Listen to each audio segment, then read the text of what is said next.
If you're like me, flexibility and mobility are enormously difficult parts of your martial arts training. I find that I will work really, really hard to get into my split, and the next day it's like I didn't do anything. Like I haven't even set foot in a mat for a while. Now I'm gonna go ahead and show you one of my favorite ways that I would warm up to get my stretch going and everything else like that, and be prepared to perform kata or fight after being in a judge's chair all day. So for those of you that know, at martial arts tournaments, a lot of our referees are generally volunteers, okay? So we spend a lot of time, and our tournaments can't function without these helpers. So I was a helper a lot of times because my studio promoted a lot of those events back in Salt Lake City, 20, 30 years ago now. So one of my favorite things to do is I would judge up until I would get my ring announcement, and then I would finish my ring,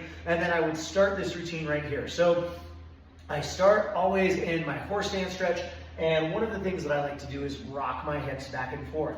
From here, I'm going to go ahead and rock over into this adductor stretch right here. Make sure you keep your toes pointed forward to get those adductors livened up. Then let's go ahead and go to the other side. And like I said, this is a quick routine. Okay, so I would go literally from cold to as warmed up as humanly possible with just in a matter of minutes. And then obviously I would be stretching and warming up while I'm waiting for my turn during my event. Then I'll go ahead and switch over here, and then when you point your toes up in this position, that will switch over to your hamstring versus your abductors.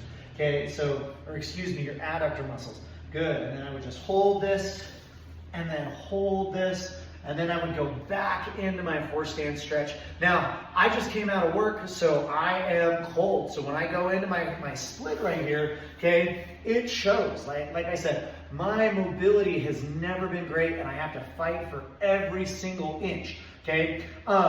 And so this is what I would do, and I would basically just go through this routine about as many times as humanly possible. A lot of times what I would do is I would break it up with my kata. So I would do that routine once, and then I would very lightly, warm up my kata, make sure that everything, like finishing touches are on it, and then I would hit that stretching routine again, and then I would hit my kata all the way up until I was on deck, at which point I would be sitting on the side of the ring, ready to rock and roll. All right, so if you guys have any other questions, please feel free to reach out. I love it when you guys comment on the page. And if you guys have anything that you want to see that you're not seeing, I would love for you to let me know. Until next time, train hard, fight fast, score first. Awesome.